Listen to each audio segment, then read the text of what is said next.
Linux server হঠাৎ slow হয়ে গেলে বেশিরভাগ মানুষ প্রথমে রিবুট করে ভাগ্য পরীক্ষা করে, কিন্তু আসল সমাধান হল এইচটপ।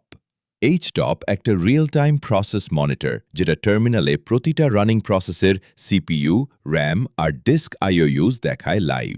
এইচটপ রান করলে পুরো প্রসেস লিস্ট দেখা যায়, আর কালার দিয়ে বোঝা যায় কোনটা ক্রিটিক্যাল লোড দিচ্ছে।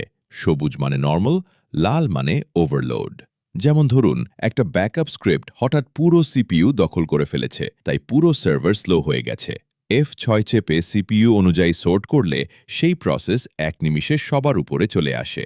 সেই প্রসেস সিলেক্ট করে F9 চাপলে সেটা সেফলি কিল করা যায়, ডেটা নষ্ট না করেই।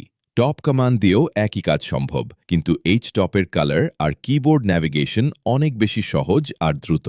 মানে ব্লাইন্ড রিবুট না করে এইচটপ দিয়ে এক্স্যাক্ট প্রবলেম ধরে ফেলা আর ঠিক করাই সবচেয়ে দ্রুত, নিরাপদ আর প্রফেশনাল পথ।